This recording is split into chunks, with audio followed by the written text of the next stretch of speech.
Hello everyone, welcome to my channel. This is part 15 of electrostatics.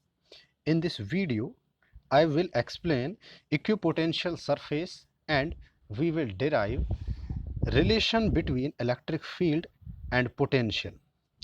अगर आप channel पर नए हैं तो चैनल को आप सब्सक्राइब कर लीजिए और बेल आइकन को प्रेस कर लीजिए ताकि नेक्स्ट वीडियो की नोटिफिकेशन आपको टाइम टू टाइम मिलती रहे। ओके, इलेक्ट्रोस्टैटिक्स चल रहा था। ये दो टॉपिक हम करने वाले हैं। रिलेशन फाइंड करेंगे इलेक्ट्रिक फील्ड और इलेक्ट्रिक पोटेंशियल में। उसके बाद में मैं आपके लिए एक्सप्लेन करूँगा इक्विपोटेंशियल सरफेस क्या होता है और उसकी प्रॉपर्टीज़ क्या होती हैं। अगर आपने पिछला वाला वीडियो नहीं देखा है तो पहले आपको वो देखना होगा, क्योंकि ये वीडियो उसी से लिंक्ड है।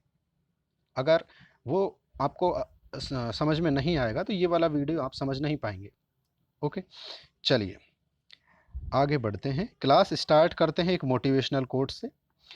ए bird sitting on a tree is never afraid of the branch breaking because its trust is not in the branch but in its own wings. मतलब एक बर्ड का जो कॉन्फिडेंस है, जो ट्रस्ट है, वो अपने विंग में है, ना कि ब्रांच पर है। इसीलिए सेल्फ कॉन्फिडेंस रखिए, अपने आप पर भरोसा रखिए, सब चीज़ें होती हैं, पॉसिबल होती है। ओके, चलिए स्टार्ट करते हैं क्लास। रिलेशन फाइंड करेंगे। ओके, चलिए लास्ट क्लास में हमने बात की थी किसकी? पोटेंशियल की। हमने बोला था इन्फिनिटी से एक point per unit positive charge को लाने में जितना वर्क डन होता है, वही वर्क डन क्या होता है उस पॉइंट पर? पोटेंशियल होता है। वहीं से स्टार्ट कर रहा हूँ ये बात मैं वापस से। हमने क्या बोला है? एक चार्ज को स्मॉल डिस्प्लेस करवाया है डी आर से, ओके, अगेंस्ट इलेक्ट्रिक फील्ड के अगेंस्ट। ओके, तो वर्क डन कितना करना होगा? वर्क डन होता है फोर्स इनटू डिस्प्लेसमेंट।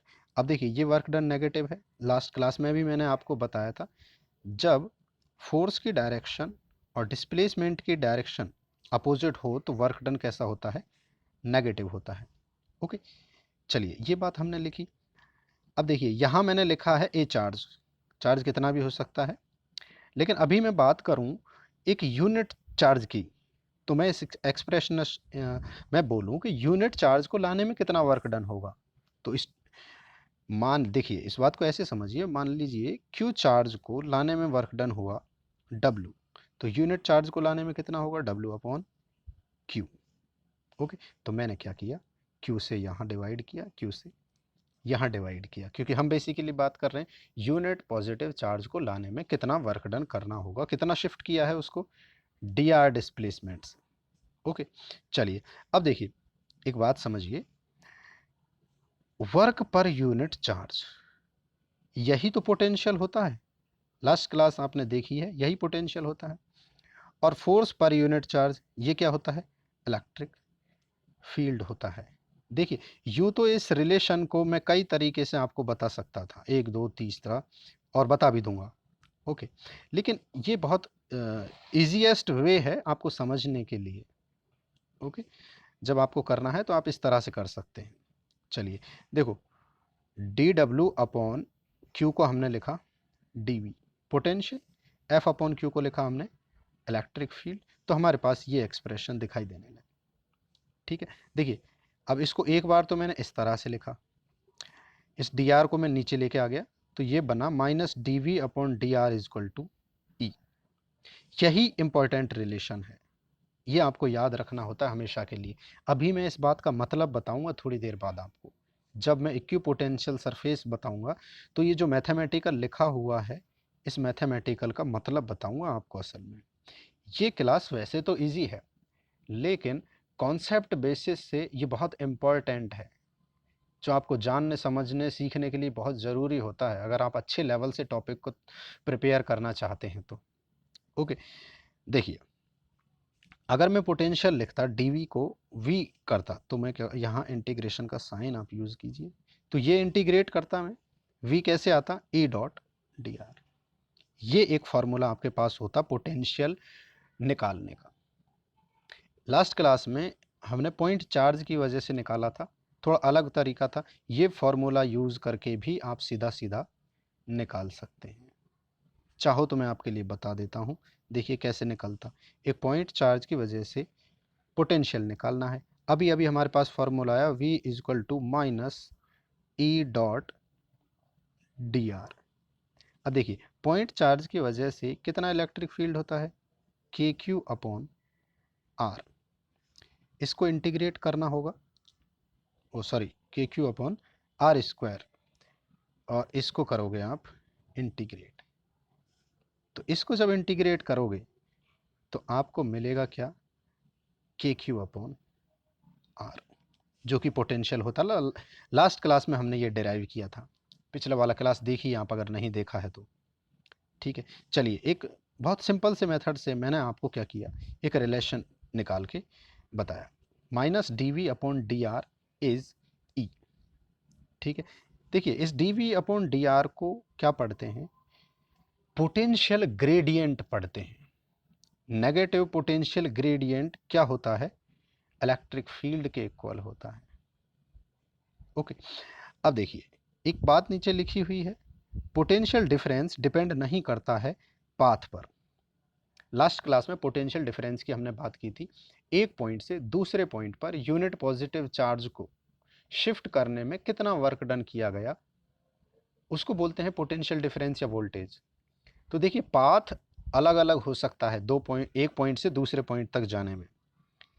समझिए बात को, मुझे इस पॉइंट से इस पॉइंट पर जाना है, मैं यहाँ से जा सकता हूँ, ऐसे जा सकता हूँ, ऐसे जा सकता हूँ, मेरी मर्जी आए जैसे जा सकता हूँ। लेकिन जो पोटेंशियल डिफरेंस होगा, सपोज ये पॉइंट ए है, ये पॉइंट बी है, ठीक है, इन दोनों का पोटेंशियल है मान लीजिए वी ए और वी बी। तो पोटेंशियल डिफरेंस क्या होगा, V A minus V B. तो ये जो पोटेंशियल डिफरेंस है ये डिपेंड नहीं करेगा किस बात पर, कि आपने कौन सा पाथ चूज किया, ये वाला या ये वाला। क्यों नहीं होगा ये भी एक्सप्लेन कर दूंगा मैं आपके लिए। चलिए सुनते रहिए, ध्यान दीजिए इसमें। देखिए बात करूं मैं इलेक्ट्रिक फोर्स की या इलेक्ट्रिक फील्ड की, तो ये कैसा होता है, कंजर्वेटिव होता है। अगर आपने 11th क्लास में कंजर्वेटिव फोर्स और नॉन कंजर्वेटिव फोर्स पढ़े तो आप समझ जाएंगे इस बात को। तो कंजर्वेटिव जब फोर्स होता है तो जो वर्क डन होता है कंजर्वेटिव फोर्स का, वो पाथ इंडिपेंडेंट होता है, मतलब पाथ पर डिपेंड नहीं करता है। समझ गए इस बात को। इसीलिए हमने लिखा कि पोटेंशियल डिफरेंस उस पाथ पर डिपेंड नहीं करेगा जिस पाथ के थ्रू आपने चार्ज को शिफ्ट किया एक पॉइंट से दूसरे पॉइंट पर। बहुत ध्यान से सुनते रहिए क्या बोल रहा हूं। चलिए अब देखिए नीचे मैंने आपको क्या दिखाया, एक इलेक्ट्रिक फील्ड दिखाया है। ये इसकी डायरेक्शन सपोज ये है, मैं डायरेक्शन बना रहा हूं आपके लिए, ये डायरेक्शन है। हमने क्या किया, एक चार्ज को ए से बी पर शिफ्ट किया, पाथ आप देख रहे हैं। ओके, तो ए और बी के बीच में जो पोटेंशियल डिफरेंस होगा वो कैसे आप डिराइव कर सकते हैं, अभी अभी हमने फॉर्मूला डिराइव बताया है एक आपके लिए, रिलेशन या इंटीग्रेशन का साइन लगाइए आप। ओके, अब ये इंटीग्रेशन होगा और आपको क्या मिलेगा, ए और बी के बीच का पोटेंशियल डिफरेंस मिलेगा, V A minus V B. क्योंकि एक पोटेंशियल होगा इसलिए सिर्फ क्या लिखा गया है, वी लिखा गया है। ओके, अब इंटीग्रेशन कहाँ से कहाँ कीजिएगा, इंटीग्रेशन करेंगे आप ए टू बी, लाइन इंटीग्रेशन बोलते हैं इसको। लेकिन इसी की जगह मैं आपको ये बोलता बच्चे कि मान लीजिए आप ए से बी गए और बी से वापस ए पर आ गए, तो कितना पोटेंशियल डिफरेंस होगा या कितना वर्क डन करना होगा। क्योंकि फोर्स कैसा है, कंजर्वेटिव है। कंजर्वेटिव में जो वर्क डन है वो पाथ पर डिपेंड नहीं करता, इनिशियल और फाइनल पोजीशन पर डिपेंड करता है। अब देखिए हम ए से गए थे और ए पर ही वापस आ गए। अब क्योंकि पोजीशन चेंज नहीं हुई इसलिए ना कोई वर्क डन होगा और ना ही कोई पोटेंशियल डिफरेंस होगा, मतलब जीरो होगा। 11th क्लास अगर आप याद करें तो कंजर्वेटिव जब फोर्स होता है तो एक साइक्लिक प्रोसेस में किया गया वर्क डन जीरो होता है। बहुत अलग अलग बातें बता रहा हूं मैं, चाहो तो आप सिंपल सा रट सकते हो कि एक फॉर्मूला है और कुछ बातें हैं। ये आपकी अंडरस्टैंडिंग बढ़ाने के लिए मैं ऐसा सब कुछ समझा रहा हूँ इतना ज़्यादा। ठीक है ये बात। चलिए आगे बढ़ते हैं, कुछ और बातें बताता हूँ। चलिए अब बात करते हैं इक्विपोटेंशियल सरफेस की। ठीक है, क्या होता है, एक ऐसा सरफेस है इलेक्ट्रिक फील्ड में है जिसके सारे पॉइंट्स पर पोटेंशियल क्या होगा, सेम होगा, उसको बोलते हैं इक्विपोटेंशियल सरफेस। लाइन लिखी हुई है, आप पढ़ सकते हैं। अब देखिए, लास्ट क्लास में हमने पोटेंशियल डिराइव किया, फॉर्मूला होता है ये। अब इसको आप देखो, इस फॉर्मूले को, तो आप देखोगे कि पोटेंशियल किसका फंक्शन है, आर का। मतलब आर चेंज होगा तो पोटेंशियल चेंज होगा। अब इस फिगर को देखिए, यहाँ पे सेंटर पे एक पॉइंट चार्ज था मान लीजिए। ओके, अब मैं बात करूं इस सर्किल की, देखो आउटवर्ड जो आउटर मोस्ट सर्किल है इसकी बात कर रहा हूं। इस आउटर मोस्ट सर्किल सेंटर से इक्वल डिस्टेंस पर है, ये देखिए। अब क्योंकि डिस्टेंस इक्वल है, आर सेम है, तो इन सारे पॉइंट्स पर जितने भी पॉइंट्स होंगे इस सर्कल पे, उन सब का पोटेंशियल क्या होगा, सेम होगा। बात को समझ गए, डिस्टेंस सेम है तो पोटेंशियल सेम होगा। तो ये जो सरफेस है बना, जो आउटर बोल रहा हूं मैं सरफेस, ये सरफेस कैसा हो गया, इक्विपोटेंशियल सरफेस हो गया। समझ गए बात को आप, इसको बोलते हैं इक्विपोटेंशियल सरफेस। अब देखिए, क्योंकि मैं इसको सर्किल बोल रहा था, आपको दिख रहा सर्किल है, ये सर्किल दिख रहा है लेकिन ये सर्किल नहीं है। बच्चे याद कीजिए, एक पॉइंट चार्ज का इलेक्ट्रिक फील्ड कैसा होता है, स्फेरिकल होता है। ये जो ड्रॉ करने में तो हम सर्किल बनाएंगे, लेकिन ये बेसिकली क्या है, स्फेयर है। समझे आप बात को। तो ये एक स्फेरिकल इक्विपोटेंशियल सरफेस है, किसकी वजह से, पॉइंट चार्ज की वजह से। भूलिएगा नहीं, ये बात याद रखिएगा, इंपॉर्टेंट बात है। पॉइंट चार्ज का जो इक्विपोटेंशियल सरफेस होगा वो कैसा होगा, हाँ, स्फेरिकल होगा। ठीक है, इसी तरह से मान लीजिए हम कोई और रेडियस का सर्किल देखते हैं, देखिए इसको पकड़ते हैं, ये बहुत सारे सर्किल मैंने बनाए हुए हैं। बेसिकली ये क्या है, स्फेरिकल सरफेस है ये। अब इसको देखो, तो इसकी भी डिस्टेंस क्या है, सेम है। डिस्टेंस सेम है तो सारे पॉइंट्स पर पोटेंशियल क्या होगा, इस पर, इस पर, इस पर, इस पर, सारे पॉइंट्स का पोटेंशियल सेम होगा। तो इनको बोलते हैं इक्विपोटेंशियल सरफेस। ठीक है, और इजी वे में आप समझना चाहें तो मैं प्लेनर इक्विपोटेंशियल सरफेस आपको दिखाता हूँ।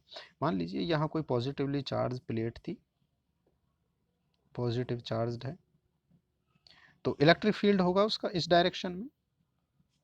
ठीक है, अब देखिए मैंने कुछ सरफेस दिखाए हैं आपको तीन, एक ये रहा, परपेंडिकुलर है इलेक्ट्रिक फील्ड की डायरेक्शन के। तो इस सरफेस पर जितने भी पॉइंट होंगे, देखिए मैं बनाता हूँ, ये पॉइंट की बात करूँ, इस पॉइंट की बात करूँ, इस पॉइंट की बात करूँ, इस पॉइंट की बात करूँ, इस पॉइंट की बात करूँ, पूरे सरफेस पर जितने पॉइंट होंगे वो इस प्लेट से सेम डिस्टेंस पर हैं। डिस्टेंस इक्वल है तो पोटेंशियल सेम होगा। तो ये सरफेस हो गया इक्विपोटेंशियल सरफेस, हाँ या ना। इसी तरह से इस सरफेस की बात करता मैं, तो ये पॉइंट, ये पॉइंट, ये पॉइंट, सबका पोटेंशियल सेम होगा क्योंकि इक्वल डिस्टेंस पर है। कहाँ से, ये जो सोर्स है चार्ज का यहाँ से। तो इन सारे ये जो सरफेस है प्लेन, ये कैसा होगा, इक्विपोटेंशियल सरफेस होगा। समझ गए बात को। तो मैंने आपको स्फेरिकल बताया, ये प्लेनर बता दिया अभी। ठीक है, चलिए थोड़ा और आगे बातें करते हैं। अब देखिए एक बात समझिए, पोटेंशियल डिफरेंस ये होता है। ओके, अभी अभी हमने जो कंसीडर किया उसी को ले लेता हूं मैं, एक प्लेनर सर। मुझे एक बात बताइए, पोटेंशियल डिफरेंस क्या होता है, एक पॉइंट से दूसरे पॉइंट पर चार्ज को शिफ्ट करने में किया गया वर्क डन। ये सपोज पॉइंट ए था, ये पॉइंट बी था, इसका पोटेंशियल वी होगा और इसका भी पोटेंशियल वी होगा। क्यों होगा, क्योंकि ये इक्विपोटेंशियल सरफेस है। इक्विपोटेंशियल सरफेस का मतलब ही यही है कि उसके सारे पॉइंट्स का पोटेंशियल सेम होगा। तो मुझे एक बात बताइए, जब पोटेंशियल सेम है तो क्या ये वी ए और वी बी डिफरेंट होंगे, ये सेम ही तो होंगे, ये भी वी होगा, ये भी वी होगा, और सेम होंगे तो ये पोटेंशियल डिफरेंस कितना होगा, जीरो होगा। इसका मतलब ये हो गया कि ए से बी जब सेम इक्विपोटेंशियल सरफेस पर हैं तो वर्क डन कितना होगा, जीरो। कोई भी पोटेंशियल डिफरेंस नहीं होगा। कब? जब आप एक चार्ज को सेम इक्विपोटेंशियल सरफेस के एक पॉइंट से दूसरे पॉइंट पर शिफ्ट करते हैं। ओके, ये एक इंपॉर्टेंट बात थी, ये आपको याद रखना है, भूलना नहीं है। ये एक प्रॉपर्टी है, ठीक है, वापस बताऊंगा अभी मैं आपको। ये देखिए, देखिए आप प्रॉपर्टीज अभी अभी जो बात कर रहे थे, work done in shifting A charge from one point two another on A equipotential surface कितना होगा?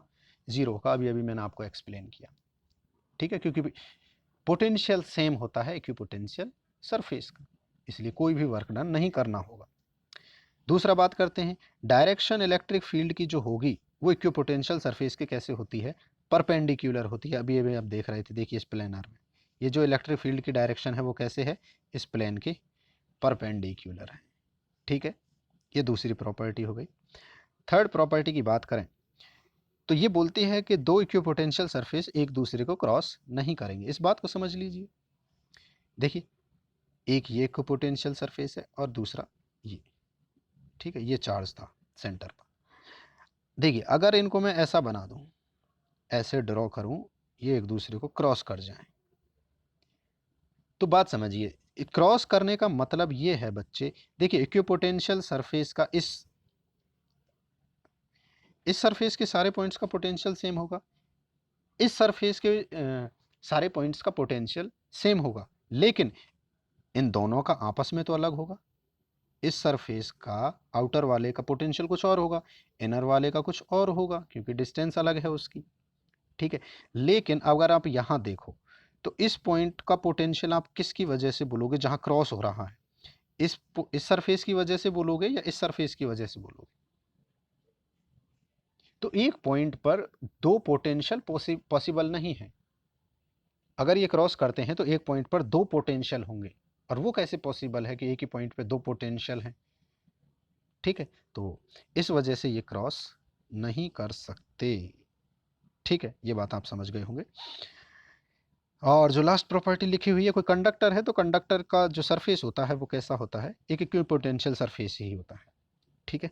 चलिए अब कुछ ड्रॉ कर लेते हैं। दो पॉजिटिव चार्जेस के सिस्टम का इक्विपोटेंशियल सरफेस कैसा बनाना है, ये एग्जाम में आता है, बोर्ड एग्जामिनेशन में, ठीक है। कैसा बनाना है आपको, ये आप देख लीजिए।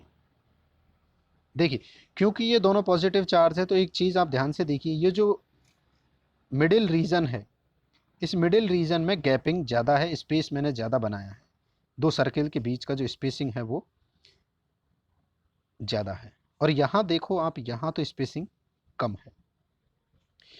क्यों है ऐसा? ऐसा इसलिए बनाना है आपको क्योंकि ये दोनों पॉजिटिव चार्ज हैं, दोनों पॉजिटिव चार्ज एक दूसरे को रिपेल करेंगे। रिपेल करेंगे तो ये जो मिड रीजन है, याद कीजिए जब इलेक्ट्रिक फील्ड लाइंस मैंने आपको पढ़ाई तो उसमें मैंने आपको नल पॉइंट भी बताया था, ठीक है। तो ये जो मिडिल रीजन है, यहाँ इलेक्ट्रिक फील्ड का जो इंटेंसिटी होगी वो कम होती जाएगी, इसलिए इस रीजन को हमने ज़्यादा स्पेस के साथ बनाया है और इन रीजन को कम स्पेस के साथ बनाया है, ठीक है। इस तरह से ही बनाना होगा आपको जब दो पॉजिटिव चार्ज का आप बनाएंगे, ओके। अब देखिए दूसरा बनाते हैं हम किसका? डायपोल का। डायपोल क्या होता है? इक्वल अपोजिट चार्ज है इसका सिस्टम, ये नेगेटिव चार्ज है, ये पॉजिटिव चार्ज। अब यहाँ देखिए, क्योंकि ये दोनों अट्रैक्ट करेंगे इसलिए जो मिडिल रीजन होगा यहाँ इलेक्ट्रिक फील्ड ज़्यादा होगा। ज़्यादा होगा तो इस रीजन में हमने क्या किया है, ये जो इक्विपोटेंशियल सरफेस हैं ये क्लोजली स्पेस्ड है, ठीक है। इनके बीच में गैपिंग ज़्यादा नहीं बनानी है आपको, ठीक है। और इस आउटर रीजन में आप देखेंगे तो यहाँ क्या है, स्पेसिंग थोड़ी ज़्यादा है, ठीक है। तो बिल्कुल ऐसे बनाना होता है। आप गलती ये करते हैं कि जब आपको पूछा जाता है तो आप कॉन्सेंट्रिक सर्कल्स बना देते हैं इक्वल डिस्टेंस पर, जो कि गलत होता है, ठीक है। यही बातें आपको ध्यान रखनी है, कहाँ पे कम स्पेसिंग है, कहाँ ज़्यादा स्पेसिंग है, ओके। चलिए आगे बढ़ते हैं। अच्छा, मैं आपको एक बात बता रहा था, मैंने बोला कि ये जो minus D V upon D R जो लिखा, इसका मैं थोड़ा आपको मतलब समझाना चाह रहा था, ठीक है। बेसिकली आपके लिए एक रिलेशन डिराइव कर दिया था मैंने। देखिए, क्योंकि हमने इक्विपोटेंशियल सरफेस पढ़ लिया है तो यहाँ देखिए, ये दो इक्विपोटेंशियल सरफेस हैं बच्चे, ठीक है, एक ये रहा जिसका पोटेंशियल V है। इससे थोड़ा ऊपर हम गए, ठीक है, ऊपर नीचे हैं ये, इसका पोटेंशियल कुछ अलग है, या फिर मैं इनको V2 और V1 भी बोल सकता। देखो V2 और V1 बोल देता हूं ताकि आपके लिए इजी होगा समझने में। अब देखिए बात कीजिए, ये इलेक्ट्रिक फील्ड की डायरेक्शन है, ठीक है। इलेक्ट्रिक फील्ड की डायरेक्शन में इस पॉइंट से इस ऊपर वाले पॉइंट पर मैं जब जाऊंगा, मीन्स इस इक्विपोटेंशियल सरफेस से ऊपर सरफेस पर जाऊंगा, जो कि कहाँ है, इलेक्ट्रिक फील्ड की डायरेक्शन में है। समझ रहे हैं आप? यहां जाऊंगा तो होगा क्या, इलेक्ट्रिक फील्ड की जब डायरेक्शन में हम मूव करेंगे तो होगा ये कि जो उसका पोटेंशियल होगा वो कम होगा कंपैरेटिवली टू V1। मतलब जब मैं V2 माइनस V1 करूंगा तो मुझे कैसा मिलेगा, एक नेगेटिव पोटेंशियल मिलेगा। बात को समझ रहे हैं? तो ये जो बात लिखी हुई थी ना, ये इस बात का मतलब ये था कि जब इलेक्ट्रिक फील्ड की डायरेक्शन में हम मूव करते हैं तो पोटेंशियल कम होता है। और ये जो पोटेंशियल ग्रेडियंट है, डिस्टेंस, देखिए इसको मैं हिंदी में पढ़ के बताता हूँ आपको। इसका मतलब ये है change in potential with respect to distance, जिसको हम, मैंने आपके लिए क्या बोला, पोटेंशियल ग्रेडियंट। इसको ऐसे भी लिखते हैं, देखिए potential gradient, negative potential gradient is equals to, ये एक्स्ट्रा जानकारी दे रहा हूँ मैं आपको, अगर आप चाहते हैं कुछ ज़्यादा समझना तो इसलिए, अदरवाइज़ आपको अभी तक मैंने जितना बता दिया उतना समझ के संतुष्ट हो जाइए। आपको चिंता करने की ज़रूरत नहीं है फालतू समझने के लिए, ठीक है। तो ये सिंबल है, इसको इस तरह से लिखते हैं। ये जो D V upon D R लिखा हुआ है इसको आप ऐसे लिख सकते हैं, इसको बोलते हैं पोटेंशियल ग्रेडियंट। तो नेगेटिव पोटेंशियल ग्रेडियंट कितना होता है, इलेक्ट्रिक फील्ड के इक्वल होगा, ठीक है। ये मतलब था इस बात का, ठीक है, जिसके लिए हमने एक फार्मूला डिराइव कर लिया था कि पोटेंशियल हम कैसे निकालेंगे, V is equal to negative integration, line integration of E dot D R. और ज़्यादा मैं आपको समझाऊं तो याद कीजिए, आपने अगर ग्रेविटेशनल चैप्टर पढ़ा है तो ये ऐसी की ऐसी एक्सप्रेशन आपने वहाँ भी देखी थी जब आपने ग्रेविटेशनल पोटेंशियल का फॉर्मूला डिराइव किया था। तो ये जो वहाँ, ये जो इलेक्ट्रिक फील्ड है इसकी जगह कौन होता था, ग्रेविटेशनल फील्ड होता था। और बिल्कुल एग्जैक्ट फॉर्मूला था, gravitational potential is equal to negative integration G dot d, ये था वहाँ। और ये दोनों सेम एक्सप्रेशन है, ये एक्स्ट्रा जानकारी मैंने आपको दी है। ओके, तो ये दो टॉपिक हमने कंप्लीट किए। आई होप आपको समझ में आएंगे, और अगर आपको समझ में आ रहा है अच्छे से तो don't forget to like the video and subscribe the channel.